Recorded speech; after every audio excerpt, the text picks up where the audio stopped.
Hello and welcome to What the Tech from Boast AI, where we talk with some of the brilliant minds behind doing exciting initiatives to learn what it takes to tackle technological uncertainty and eventually change the world. Today, I am thrilled to welcome onto the show Tarig Abdellatief, Managing Director of Arctech Accelerate. Based out of Ottawa, Tarig's team sets a national standard for grant proposal writing, business development, and lobbying sector services, representing businesses across software, manufacturing, healthcare, space tech, military, not-for-profit, and virtually any sector driving innovation in Canada today. Tarig utilizes a deep understanding of government programs, policies, and protocols to help founders and entrepreneurs he works with maximize their access to the resources they need for success. He's put this knowledge to work partnering with Boast and other leaders in the startup ecosystem for a series of recent webinars hosted by Startup Stack, and his team has been an invaluable resource personally in helping me understand what it takes to build a successful startup in Canada. I am truly so excited to pick Tarig's brain about his journey in the startup space, the role his team has played in helping businesses across Canada achieve growth, and what he sees for the future of his organization and startups everywhere. So without further ado, welcome to the show, Tarig. Thank you, Paul. Thank you for having me. Awesome. So I know I just gave you a little bit of a background on this guy, but Tarig, I would love to hear it from you. Where are you based and how did you get into the startup scene in the first place? While we service clients all across Canada, we're actually headquartered out of Ottawa, Ontario. The reason for that is we're also a lobbying company, so it makes a lot more sense for us to be where the decision makers are. It makes relationship building a lot more feasible and provides us with a competitive advantage above some of our other competitors. However, we are planning to have a physical presence that's going to be increasing across Canada. So the next physical office will be downtown Toronto in 2025. And then the goal is in 2027, we want to be in downtown Vancouver as well. Love it. Okay, now going back to your passions, I'd love to know a little bit more about just kind of why you're doing what you do at Arctech Accelerate and how you personally got into the space to drive this innovation. I know you're a passionate guy. I know we've talked about some of the programs you like, but I'd love to know why those programs, and again, just why this ecosystem and why today. Absolutely. So I've always had a fascination when it came to tech and as well as for business. This has started from the age of 12 years old. Believe it or not, I actually started programming at that age. I was playing around with all kinds of software, creating websites, tinkering with computers, taking apart my parents' computers and trying to put them back together. I also was trading a lot of Pokemon cards back in the day when I was 12 years old. So I was a very shrewd businessman at a very early age. But after that, I got older. I studied business at McMaster University. Wasn't quite sure what I wanted to do with that degree. So after school, I worked in business roles for companies across the world, including Canon, American Express, before getting into more operation roles. Then in 2015, I had a eureka moment where through my various experiences, I realized that there's a big gap in the market for when innovation met commercialization. And in Canada, there's thousands of brilliant minds out there that with inventions that are disruptive to industries. This can include, scientists, researchers, or even a couple of guys in a basement or in a garage somewhere developing some sort of an engine. And turning these inventions into a business though and getting them funded is a whole other story. This is where our primary service lies. So we're able to take an idea and turn it into a viable business and also get it funded. So that's kind of why I got into this space and how we started to accelerate in this space as well. I love that. I'm going to go back to your point about being a 12-year-old technologist. That's really impressive. But the trading Pokemon of it all, I was talking to a founder on the show yesterday, and she was actually talking about how while she also was very techie and she would nerd out, she was developing, she was doing what we were all doing, I think, in the MySpace era and learning HTML to make things look cool. She also said that being a salesperson was something that was very valuable to her, and that a lot of people view that almost as like something slimy when you say that you have that sales background. But I almost see a one-to-one with like the trading Pokemon and being a little businessman at that stage, being something that you carry with you throughout your career, akin to having your hands in sales, having your hands in actually wheeling and dealing. Yeah. Sales is really just like an exchange of value, right? Like oftentimes people are in sales roles where they don't even realize it. Like a politician is a salesperson; they're selling a message to a population. But really, I think no matter what you are, even if you're in tech and you're developing R&D, to sell your technology to your managers above you, to tell them what you're working on so they can pick that up as a project or to get it funded. I think sales is an important element in whatever you're doing.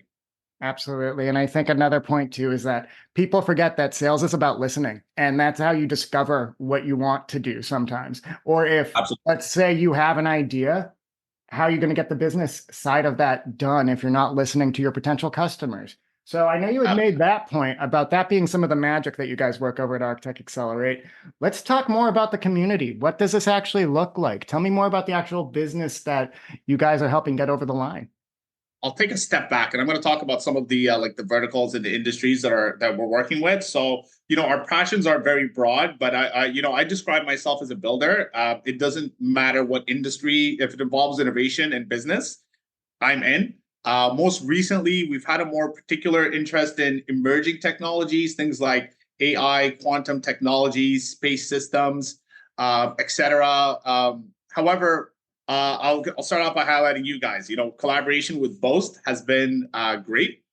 We've been able to secure millions of dollars for clients and bring their dreams to reality. Excellent. So when it comes to collaborations, other than the partnership with Boast, which has been fantastic, we started partnering with the BDC, their aerospace and defense portfolio particularly. We started working with Ernst & Burles law firm as well. And another really exciting addition is the Celestial Growth Corporation. Now, this is Canada's only space tech capital pool company that's listed on the TSX Venture Exchange. And basically what we've been doing here is trying to drive investments from around the world into the Canadian space sector. So these are just a few of the most exciting collaborations that we've been doing to date. Fantastic. And I'm very intrigued about that. And I'd actually love to learn about some of the funding programs for businesses in that sector. We could get into the nitty gritty about that probably in a separate episode because we could go very long, but just love hearing about the wide breadth of industries, but also just emerging industries. Like these are some hot ones. These aren't just like necessarily your run-of-the-mill tech. These are the people really driving that global innovation. And you guys are working to make sure that it's happening in Canada. And I think that's really, really cool too, because to your point about our partnership, we started out in Canada. We're a shred house originally. We're obviously broadening what our offer is and who we want to help out there. But the goal of programs like Shred is to support that innovation above and beyond what you could get elsewhere in a non-dilutive sense, or in a sense of just making sure that you don't have to look outside field too far within Canada to capture the resources that you need. So we love being in business with you guys for that reason. I personally love it because you're exposing us to such cool tech and such cool companies. And again, I'm learning a lot as I go. I didn't know coming from the States how many of these programs existed in Canada. So it's awesome every time we get to chat because I learned something new on that front. Now about Arctech Accelerate, I'd love to know just kind of the origins. Who dreamt up this community in the first place? What were the original goals? I know you guys are heavily involved in helping businesses capture that funding, but you also do the lobbying services on behalf of those industries as well. Unpack how this all kind of came together. Okay, thank you for that. So I'm going to have to take the credit on the first question. Our consultancy slash accelerator slash lobbying firm was my inception. And it was just based on looking at the market and identifying a glaring gap. It felt more like a calling than it did trying to think of a good idea. We, identified a real problem that exists, and we came in there to try to solve it. And the original goal of the business was to simply win clients funding. That was the original core mission. Since then, our vision, our capacity, and the team has obviously grown. We now assist companies not only with winning them funding, but we assist them with their project ideation, creating an implementation plan, their regulatory issues, international export strategies, their strategic partnerships, and quite a bit more.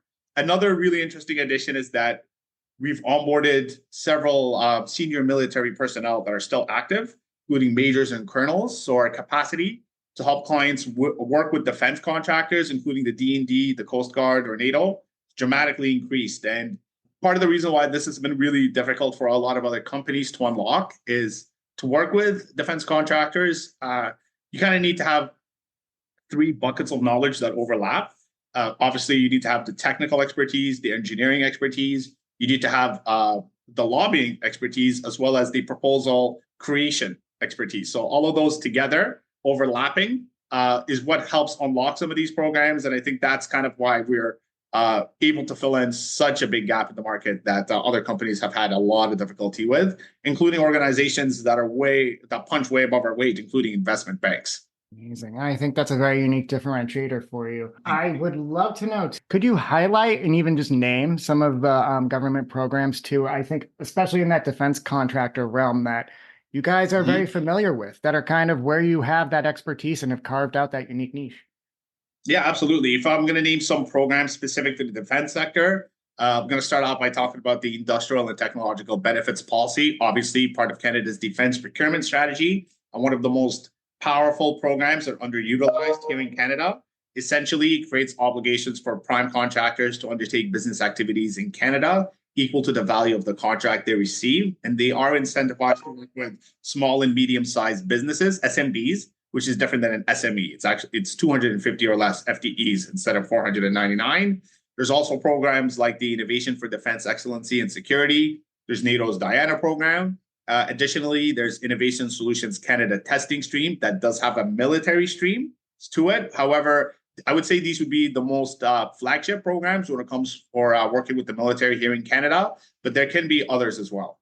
Thank you for running through that too. I know that on webinars, I've made you run through that list before also, so I will absorb it and be able to speak it back to you next time we chat, I promise. But now something a little fun. Now, no one likes to pick their favorite children, or some do, but you're not supposed to. Any favorite projects that you've worked on that you want to maybe highlight or discuss? Okay, good question. And yes, very difficult question, talking about your favorite clients. They're all kind of like, our children in a way. We want to see them be successful and we want to be part of their growth. But I'll note some of the most, I'll say, exciting recent updates for some of our clients.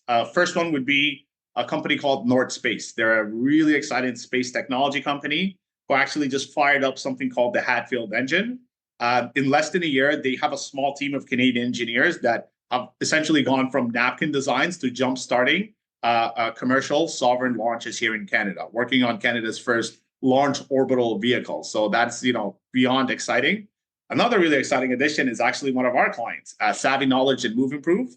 This is a client between us and Boast, and we won them a 7-figure contract to work with the government, whereas they didn't think they were going to be fundable before. So I think that's super exciting. And another 2 companies we just recently assisted them win ISCs as well with the federal government would be Planet Measuring, which is digitizing the built world.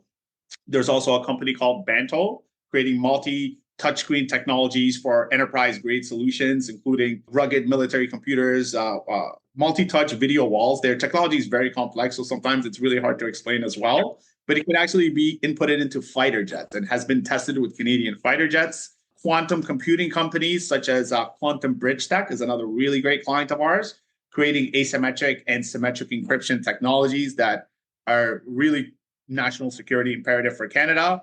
And the last couple that I'll talk about would be a company such as Spatium, which is going to be creating service stations along the space superhighway, essentially, because the space sector is really starting to ramp up here in Canada. And the final one that I'll highlight is very interesting. They're called GFR 90. We're going to be creating wearable kidneys for people that obviously have kidney failure or kidney complications. But these are just a few examples of some of the most innovative companies or some of our most, let's say, exciting new clients that we've started to work with. My ears picked up at so many of the names that you mentioned, but also just the projects you're working on. Super cool stuff. It's so cool. And again, I immediately, when you had mentioned quantum computing too, I know that there was just a headline around the Ontario government is actually giving a huge infusion to the Waterloo community. I think it's somewhere around like 15 million CAD to boost their prevalence in that space. So, I mean, I'm not going to start a quantum business tomorrow, but I'm happy to hear that the funding is there to support it if I were to. So for any listeners out there, just gotta say, Ontario's where you should be looking, maybe. Yeah. And I'll touch one last thing I'll mention when it comes to the quantum sector is Canada. The scientists coming out of Canada are actually leaders in the quantum space. So that just shows that Canada, while we're a small company relative to the other organizations in the world or other countries in the world, we're in fact leaders when it comes to this space, which is really exciting and I think a proud thing that Canadians should know about. Absolutely. And that's the thing. When you were even running down just the industries and the projects that you were working on, they're nascent, not niche. And I think, again, they've got their fingers on the pulse in terms of understanding what the real meaningful innovation is going to be and at a global scale too. Like these are world-changing ideas that you just ran through, and they're being developed and cultivated in Canada. So that is fantastic. I love that we have a partner who's on the cutting edge like that. I know we talked a little bit about our partnership, but I'd love to know what goes into finding partners for you and the clients that you work with, whether that's working with them on strategizing and being like, hey, we know a great shred provider, or even just getting elbow to elbow with others in the community at Arctech Accelerate. Like, what does your dream partnership look like? So this is a really interesting question, actually, because when it comes to partnerships and the way we've been getting clients is basically we demonstrate our value to companies that have a big portfolio of clients that we think could benefit from our services, such as I mentioned before, investment banks, VC firms, accelerators, and incubators, where we'll kind of present to them and show them the gaps that they're not providing their clients. And after they go through their own due diligence phases, we usually win their portfolios. So the other side of that coin would be when we start working with clients, client referrals is a big part of our business. We haven't had a need for marketing, which speaks to the need for the service in the market. And touching on a little bit on the collaboration when it comes to Boast, the symbiotic relationship between Arctech Accelerate and Boast has really acted as a catalyst for the tech sector in Canada. Because while Boast is able to recoup retroactive expenses for clients' research and development, Arctech is able to fund future expenses. So, and additionally, the portion of the grants or contracts not funded by the government become a shred claim. So I think a partnership between Arctech Accelerate and Boast has been quite fitting, and it's been a really organic fit as well. You took the words out of my mouth when you said organic fit. It only makes sense that we're working with folks like you because we're two sides of the same coin almost. Again, we retroactively help companies recoup what they have spent themselves and invested into their R&D. At the same time, there is money out there if you're working in one of these nascent fields that you had named earlier where innovation is happening and you're being a real game changer. So find people who look for those organic partnerships if you're a startup founder and you're looking to get everything you need to make your idea an actual business, because folks like Tarig will help you get the runway in the first place. We'll help you extend it. And they're different funding mechanisms at the end of the day, and they come from different sources ultimately, but it's all to support that innovation that you're driving. So I love to hear that. Now, I want to know, broadening it out a little bit, getting a little more abstract. We hear a lot about this current state of startups. Everything you look in the news today is, oh, it's tough out there, especially from like, I think a VC and private equity side.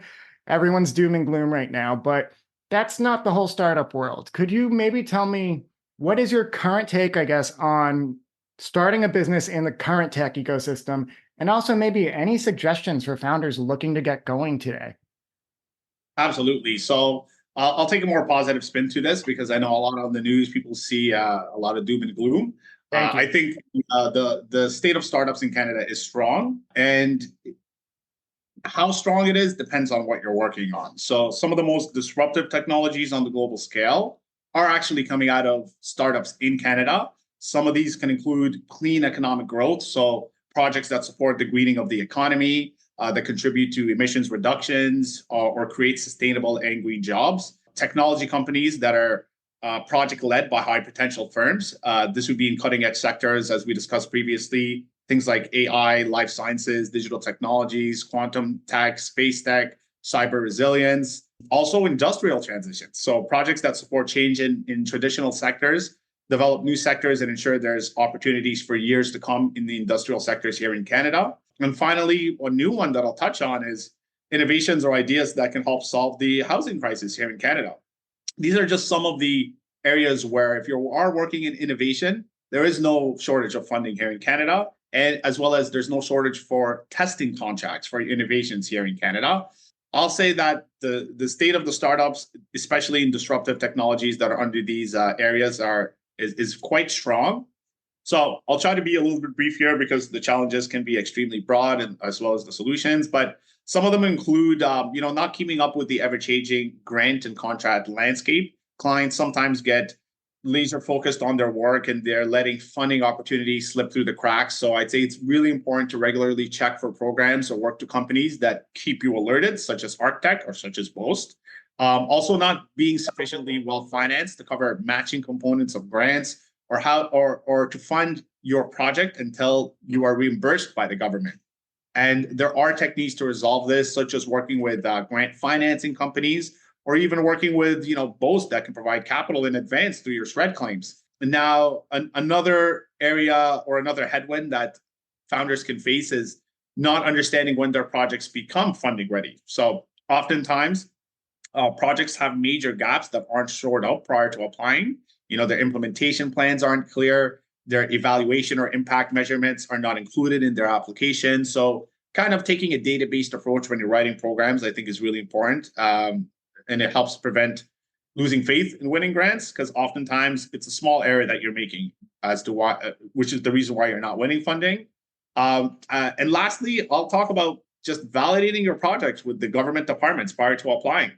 Sometimes your grant may fit or your project may fit a program or perfectly. However, the government may have already funded 10 times or 10 types of those projects, and now they're focusing on something else. So while it does appear that your project does fit the criteria, where applicable, it is important to talk to the government agencies to confirm your work. And I'd say these are just a few of the major themes. Of course, this could be a whole podcast of its own, but I just wanted to provide a few of the most major ones. I love that. I actually think you just gave me an idea for our third webinar that we're going to do shortly. But I love that you also said take the database approach when you were talking about not understanding when projects are ready. For instance, have a source of truth for these things, but also that point about validating your project with the government. That's not something that I think immediately would have come to mind. Like, I think I had inklings around some of these challenges, but that's a big one that I feel like people should take advantage of sooner than later, because like you had said, the government may already be funding something akin to that. And if you've gone down that road and maybe you could have been working on something that would have provided more of that direct value and still qualified for funding, you missed out. So that is awesome. Tarig, that is fantastic. Is there anything you want to say as kind of a closing remark to everybody before we sign off? Closing remarks would be that, if you're working on an innovation that you feel is unique to the market globally, don't be too focused on how small you are as a company, because when it comes to high tech, that's not the most important factor. The most important factor is going to be the merits of your technology. And if your technology does have merits, everything when it comes to your team, to your IP strategy, we can get those resolved for you. So really, I'd say don't count yourself out too early. If your technology is unique to the market and has merit, do seek government funding. And if you don't know how to do that, reach out to Boast or reach out to companies such as Arctech Accelerate, and we'd be more than happy to help you. I love that. I love that. It's all about true innovation. And if you are driving true innovation, there is support out there. We will help you find it. Thank you so much, Tarig. I can't thank you enough for hopping on the show.